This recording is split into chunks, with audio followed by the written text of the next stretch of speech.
अरे तुम कहीं नहीं जा रहे हो? अरे ऐश अब काफ़ी बेहतर है। मेरे पास कोई भी सुबह थोड़ी बहुत बातचीत हुई थी बस उसे ये बताने के लिए कि अरे मार्टी के साथ क्या चल रहा है।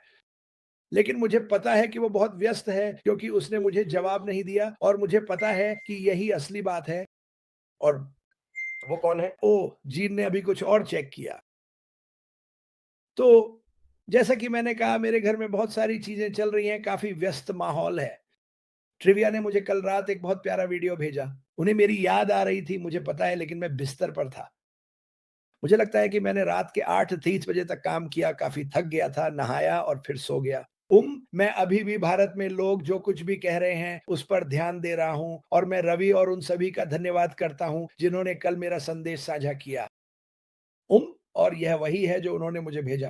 किसी ने वास्तव में ये कहा कि केवाईसी यहाँ है, लोग पैसे पा रहे हैं। ये सच नहीं है।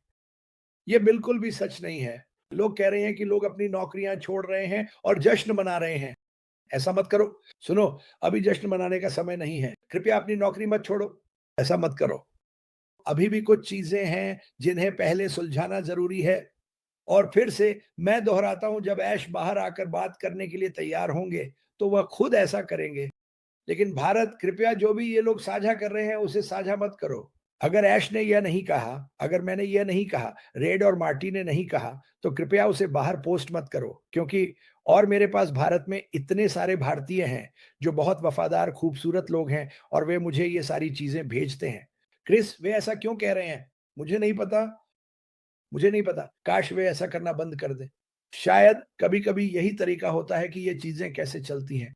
मुझे नहीं पता लोग क्यों गलत बातें पोस्ट करना चाहते हैं या लोगों की उम्मीदें बढ़ाना चाहते हैं, जब वह चीज़ अभी होने के लिए तैयार ही नहीं है। तो अगर आप इसे देखें, कृपया इसे अनदेखा करें और उस व्यक्ति से कहें कि वह इसे हटा दे। और इन लोगों में से कुछ को फ़र्क ही नहीं पड़ता इसलिए वे ऐसा करते रहते हैं। तो आज मैंने खुद से थोड़ी चर्चा की अपनी हर रोज़ की प्रार्थनाओं में।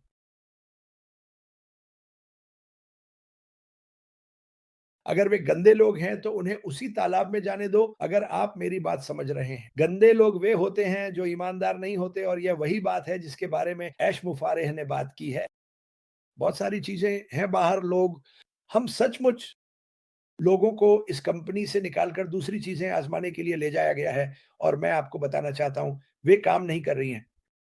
हम अक्सर यही कहते हैं लेकिन हम बस यही चाहते हैं कि हर कोई अपने रास्ते पर बना रहे, बस इतना ही। आपको ऐसा करने की ज़रूरत नहीं है। आप जो चाहें कर सकते हैं, लेकिन अपने रास्ते पर बने रहना बहुत बड़ा फ़ायदा देगा और आपको इसके लिए उत्साहित होना चाहिए। ये उतनी तेज़ी से नहीं हो रहा जितना हर कोई चाहता है। मेरे लिए ये काफ़ी तेज़ है क्योंकि मैं जानता हूँ कि वह इसे सही तरीके से कर रहा है। तो उस प्रक्रिया में उस एफ को बनाए रखने के दौरान पूल को साफ रखने के लिए मेरे आस-पास का माहौल लगभग पूरी तरह से परफेक्ट होना चाहिए था। क्योंकि अगर मैं बाहर की सफाई नहीं करता तो सारी गंदगी अंदर चली जाती है। इस बारे में सोचिए जो मैंने अभी कहा, अगर ऐश गफ़ार अपने चारों ओर की हर चीज़ साफ नहीं करता, तो बीच में जो भी नया बदलाव है, वह उतना अच्छा काम नहीं करेगा।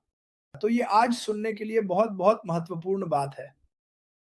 उसे अपना पुल साफ रखने के लिए अगर आप मेरी बात समझ रहे हैं, तो उसे पूरी दुनिया में सफाई करनी होगी। सही लोगों की तलाश करना। और मैं यह कहूँगा, ये मेरी राय है। जो लोग ये असत्य बातें फैला रहे हैं, ये झूठ मुझे नहीं लगता कि आप सही दिशा में जा रहे हैं। मुझे नहीं लगता कि आप नई दिशा में जा रहे हैं। मुझे लगता है कि ऐश ने कह दिया है कि अब बहुत हो गया। कुछ लोग हैं, मैं नाम भी लेता हूँ और मेरे पास उन लोगों की सूची है जो सिर्फ़ बुरी बातें फैला रहे हैं।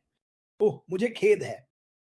मेरी मेरी सबसे बड़ी ज़िम्मेदारियों में से एक है ऐश गफ़ार की सुरक्षा करना और इस कंपनी की सुरक्षा करना और आप सभी की सुरक्षा करना। तो मैं नहीं चाहता कि कोई भी बाहर अगर आपको लगता है कि आप गुस्सा या नाराज़ होना चाहते हैं, तो बाहर जाएँ और चिल्लाएँ, समझे? बस ज़ोर से चिल्लाओ और वहीं से उसे जाने दो। मैं भी ऐसा करता था, चाहे आप माने या ना माने क्योंकि मैं बाहर काम करता था। कई बार मैं इतना निराश हो जाता था कि मैं अपनी सबसे दूर वाली यार्ड तक गाड़ी चलाकर जाता था जहां हम कारें रखते थे और बस जोर से चिल्लाता था। मैं अपनी सारी भड़ास निकाल लेता था ताकि मुझे वह किसी और पर ना निकालनी पड़े। और यही तरीका है। वो मुझे मानना ही पड़ता है कभी-कभी। मैंने कभी उन्हें ऐसा करते नहीं देखा लेकिन मुझे यकीन है कि ऐश गफ़ार भी कभी-कभी बाहर जाकर चिल्लाते होंगे। वे ऐसा बार-बार क्यों करते हैं? तो लेकिन इसे याद रखना, इस कंपनी के प्रति सकारात्मक और वफ़ादार रहना ही तुम्हारा भविष्य है। ये कहने का एक तरीका है। अगर तुम वफ़ादार रह सकते हो और बुरी बातें नहीं बोलते, तो तुम्हारा भविष्य साफ़ है, जैसा कि हम कहते हैं, जैसा कि मैं अपने पद को देखता हूँ। लेकिन अपने ओएएस पर नज़र बनाए रखने से ज़्यादा ज़रूरी कुछ भी नहीं है। मैंने अभी पढ़ा कि किसी ने कहा, "ओह! अपना ओएएस चेक करो, नया पॉपअप आ रहा है।" नहीं, नहीं, कोई नया पॉपअप नहीं आ रहा है। केवाईसी, हमें भुगतान मिलने वाला है। एक आदमी कह रहा है कि हमें अतिरिक्त भुगतान मिलेगा। इनमें से कुछ भी सच नहीं है। मुझे ये कैसे पता? क्योंकि अर्श गफ़ार ने ऐसा नहीं कहा। और यही वह संदेश है जिसे मुझे हर दिन दोहराना पड़ता है, क्योंकि हर दिन जब मैं अपनी लाइफ खत्म करता हूं, उसके 10 मिनट बाद ही कोई मुझे मैसेज भेज देता है, क्या ये सच है? नहीं। अगर ये सच नहीं है, अगर ये सच नहीं है तो इसे पोस्ट मत करो। आप कैसे जानेंगे कि सच क्या है? आप सुनिए कि अर्श गफ्फार क्या कह रहे हैं, आप सुनिए कि हम क्या कह रहे हैं, क्योंकि हम आपसे झूठ नहीं बोलेंगे। अगर मुझे पता होता कि ये सब चीज़ें अभी हो रही हैं, तो मैं अभी इसी वक़्त इनके बारे में बात कर रहा होता।